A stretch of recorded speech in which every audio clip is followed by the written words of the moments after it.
کہ فوج کے سب سے کمزور اور لاغر اونٹوں کو ذبح کر دو۔ خندق کو پار کرنے کے لیے؟ حکم کے مطابق ان تمام اونٹوں کو ذبح کر کے ایک کے اوپر ایک اس تنگ حصے میں پھینکا جانے لگا۔ لاشوں، گوشت اور ہڈیوں کا ایک گھیر لگ گیا، یہاں تک کہ وہ خندق کے دوسرے کنارے تک پہنچ گیا اور ایک عارضی پل بن گیا۔ بات شروع ہوتی ہے آمبار کے قلعے سے۔ وہاں فارس کا ایک سمجھدار سردار ہے شیرزاد، اور وہ ایک بہت بڑے مخمسے میں پھنسا ہوا ہے۔ بالکل، اور یہ مخمسہ صرف فوجی نہیں، یہ نفسیاتی بھی ہے۔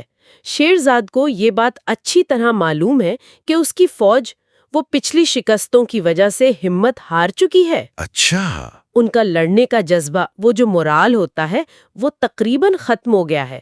وہ صرف مسلمانوں کی فوج سے نہیں ڈر رہے، بلکہ ان کی شہرت سے، ان کی ناقابل شکست ہونے کی جو افواہیں ہیں، ان سے خوفزدہ ہیں۔ یعنی جنگ شروع ہونے سے پہلے ہی ذہن میں ہار چکے تھے۔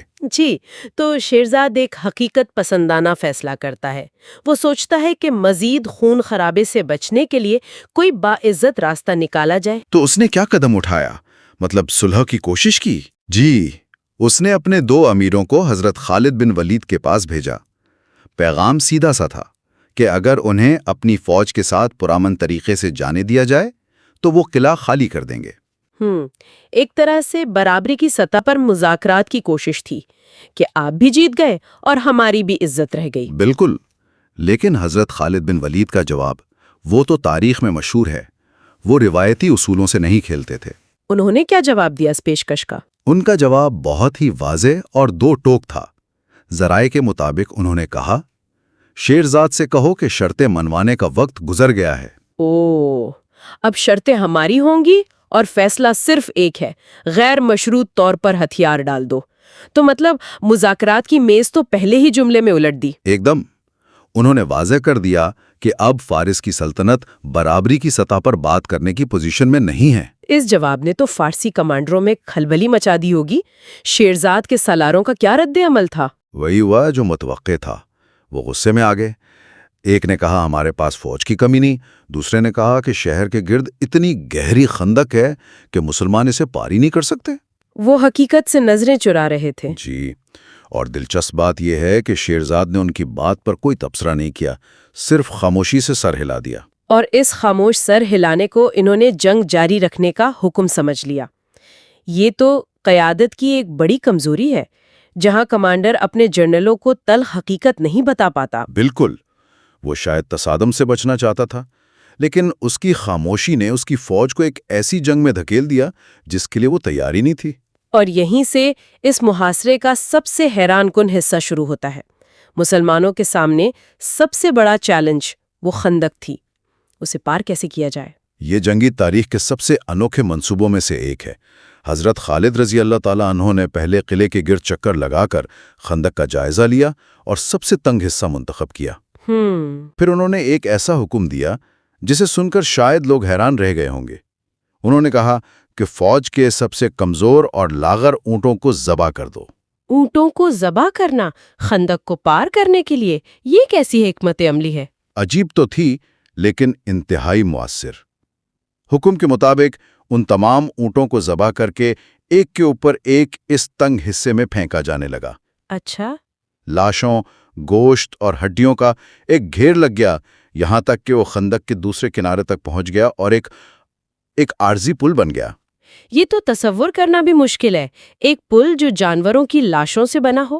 یہ تو جنگی حکمت عملی سے زیادہ ایک نفسیاتی پیغام تھا کہ ہم کسی بھی حد تک جا سکتے ہیں۔ یقیناً، اور اس نے قلعے کے اندر موجود فوج کی ہمت توڑ کر رکھ دی۔ جب پارسی تیر اندازوں نے دیکھا کہ مسلمان سپاہی وہ تیروں کی بارش کی پرواہ کیے بغیر اس پھسلتے ہوئے خوفناک پل کو پار کرنے دوڑ رہے ہیں تو ان کے ہاتھ کانپ گئے ہوں گے۔ ان کی صفوں میں بگدڑ مچ گئی، وہ اس عزم کے سامنے بے بس ہو گئے تھے۔ اور ذرائع بتاتے ہیں کہ اس حملے کی قیادت خود حضرت خالد بن ولید رضی اللہ تعالیٰ عنہ کر رہے تھے۔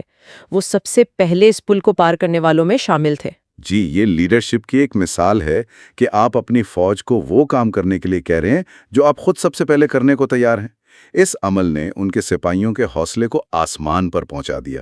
تو جب مسلمان خندق پار کر کے شہر کی دیواروں تک پہنچ گئے تو شہر کے اندر کیا صورتحال تھی؟ اب تو فارسیوں کی آخری امید بھی ٹوٹ چکی تھی۔ شہر میں مکمل افراتفری اور خوف و ہراس پھیل گیا۔ عام شہری سڑکوں پر نکل آئے اور چلانے لگے، صلح کر لو، دروازے کھول دو۔ انہیں اپنی جانوں کا خطرہ محسوس ہونے لگا۔ جی، زخمیوں کی تعداد بڑھ رہی تھی۔ شیرزاد جو پہلے ہی جنگ کے خلاف تھا، جب اس نے عورتوں اور بچوں کو خوف سے چیختے چلاتے دیکھا تو اس نے فیصلہ کر لیا کہ بس اب مزید بے گناہوں کا خون نہیں بہنے دوں گا۔ لیکن اس کے سالار نے اب بھی ہار نہیں مانی ہے نا؟ اس نے ایک آخری کوشش۔ جی، ایک مایوس کن کوشش۔ اس نے سوچا کہ شاید ایک اچانک حملے سے مسلمانوں کو پیچھے دھکیلا جا سکتا ہے۔ اس نے قلعے کا دروازہ کھولا اور اپنے دستے کے ساتھ باہر نکلا۔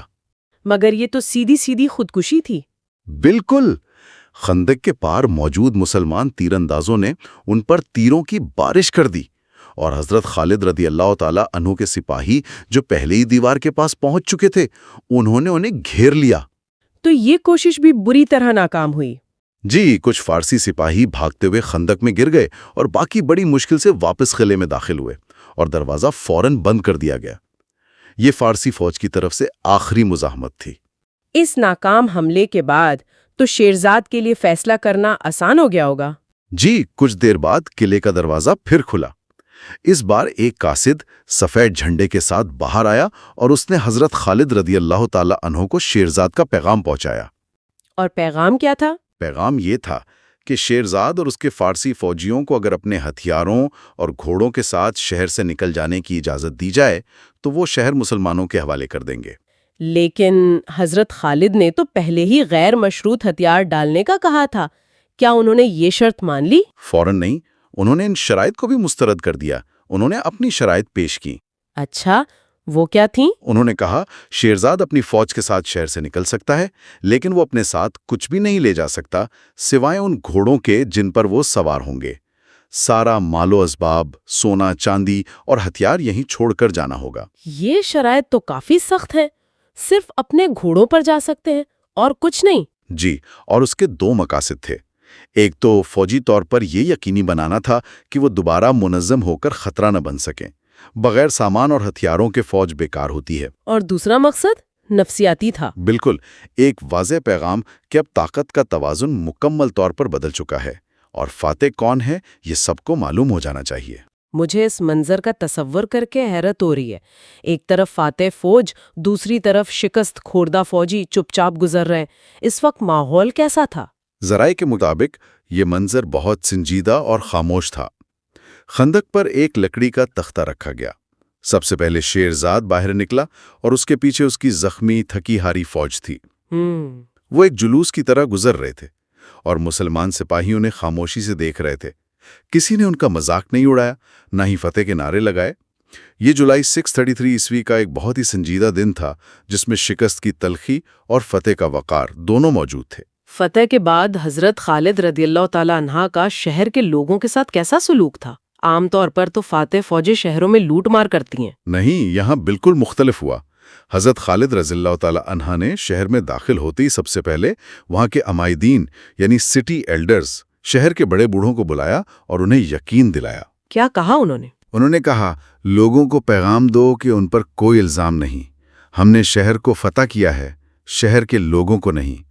ہم امن اور دوستی کا پیغام لے کر آئے ہیں۔ اچھا۔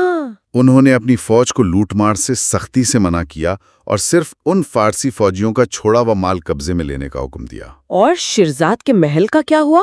وہ تو یقیناً بہت عالیشان ہوگا۔ جی، جب حضرت خالد رضی اللہ تعالیٰ عنہ اس محل میں داخل ہوئے تو وہاں کی شان و شوکت دیکھ کر حیران رہ گئے۔ وہ خود ایک سادہ زندگی کے عادی تھے، زمین پر سوتے تھے۔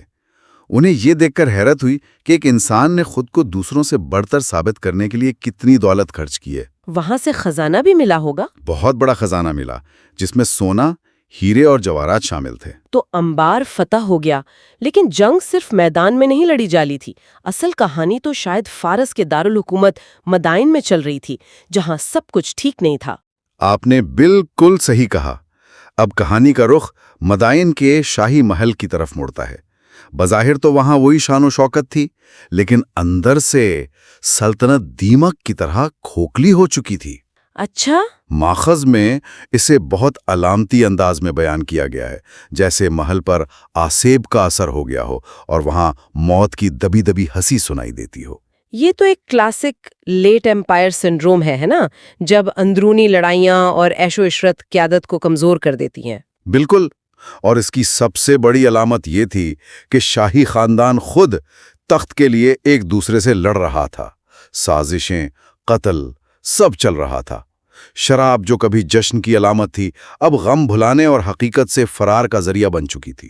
اور اسی ماحول میں شکست خوردہ شہرزاد مدائن پہنچتا ہے۔ وہاں اس کی ملاقات ایک اور بڑے فارسی سالار بہمن جازویہ سے ہوتی ہے۔ جی، اور یہ دو ہارے ہوئے جرنیلوں کی ایک بہت ہی کھری اور تلخ گفتگو ہے۔ شیرزاد نے آتے ہی اپنی شکست کا الزام اپنے اتحادی عیسائی عرب قبیلوں پر ڈال دیا کہ وہ بزدلوں کی طرح بھاگ گئے۔ یہ تو عام انسانی رد عمل ہے، اپنی ناکامی کا ذمہ دار دوسروں کو ٹھہرانا۔ صحیح۔ لیکن بہمن نے اس کی بات سے اتفاق نہیں کیا۔ اس نے مسئلے کی جڑ کی طرف اشارہ کیا۔ اس نے کیا کہا؟ بہمن نے کہا کہ اصل مسئلہ اتحادی نہیں ہے، اصل مسئلہ ہم خود ہیں۔ اس نے کہا ہمارا شاہی خاندان خود ایک دوسرے کا خون بہا رہا ہے۔ جب گھر کے اندر ہی جنگ ہو تو ہم باہر دشمن کا مقابلہ کیسے کریں گے؟ یہ تو بہت گہری تشخیص تھی کہ سلطنت کا زوال اندر سے شروع ہوا ہے۔ جی، اور اسی موقع پر شیرزاد نے ایک ایسی بات کہی جو فارسی سلطنت کے خاتمے کا ایک طرح سے اعتراف لگتی ہے۔ وہ کیا تھی؟ اس نے کہا، بہمن، کیا تم ابھی تک محسوس نہیں کر سکے کہ فارس کی شہنشاہی کا زوال شروع ہو چکا ہے؟ کیا ہمارا سورج ڈوب نہیں رہا؟ یہ ایک ایسے شخص کے الفاظ ہیں جو امید کھو چکا ہے اور حقیقت کو تسلیم کر رہا ہے۔ بالکل، یہ اس بات کی علامت ہے کہ جنگ میدان میں ہارنے سے پہلے ذہنوں میں ہاری جا چکی تھی۔ انہوں نے مسلمانوں کی جنگی حکمت عملی اور ان کے جذبے کا بھی تجزیہ کیا۔ یہ حصہ بہت دلچسپ ہے۔ شیرزاد نے کیا کہا؟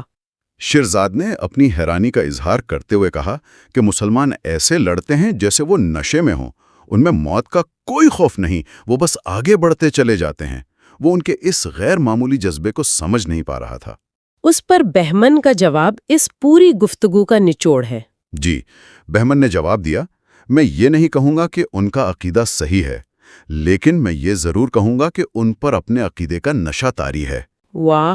یہ ایک دشمن کا سب سے بڑا اعتراف ہے کہ ان کے مخالف ایک ایسی طاقت سے لڑ رہے ہیں جو محض ہتھیاروں یا تعداد کی نہیں بلکہ ایک گہرے یقین اور نظریے کی طاقت ہے۔ اور اس نے تسلیم کیا کہ یہ وہ جذبہ ہے جو وہ اپنے سپاہیوں میں پیدا نہیں کر سکتا۔ بالکل، کیونکہ ان کے سپاہی تو ایک ایسی سلطنت کے لیے لڑ رہے تھے جو خود اندر سے ٹوٹ پھوٹ کا شکار تھی۔ یہ تو واقعی ایک سلطنت کے پوسٹ مارٹم جیسا مکالمہ ہے۔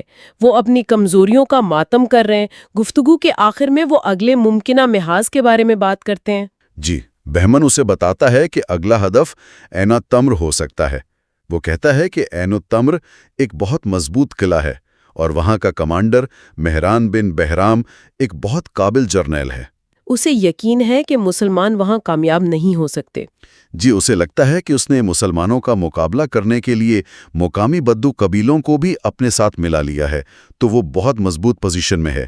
یعنی وہ اب بھی روایتی جنگی سوچ میں پھنسے ہوئے، مضبوط قلعے، قابل جرنیل اور اتحادی فوج۔ وہ ابھی تک یہ نہیں سمجھ پائے کہ وہ جس چیز کا سامنا کر رہے وہ ان سب چیزوں سے بالا تر ہے۔ بالکل، وہ سوچ رہے ہیں کہ اگر مسلمان عین التمر گئے تو گویا پہاڑ سے ٹکرائیں گے۔ دوسری طرف مہران بن بہرام خود بھی مسلمانوں کو شکست دے کر فارس کی تاریخ میں اپنا نام درج کروانا چاہتا ہے۔ اسے لگتا ہے کہ یہ اس کے لیے ایک بڑا موقع ہے۔ جی، تو یہ گفتگو اگلے ایک بڑے اور اہم مارکے کی طرف اشارہ کرتے ہوئے ختم ہوتی ہے۔ السلام علیکم ناظرین، ہمارا کنٹینٹ مستند کتابوں سے لیا گیا ہے اور 100% آتھینٹک ہے۔ ہماری ویڈیو ترتیب وار دیکھنے کے لیے ہمارے چینل پر جائیے، پلے لسٹ کے بٹن کو کلک کیجیے اور یہاں سے ایپیسوڈز کو ترتیب وار سنیے۔ اور ایسے ہی معلومات سے عرب بھرا کا صحرا کنٹینٹ دیکھنے کے لیے ہمارے چینل کو لائک، شیئر اور سبسکرائب کیجیے۔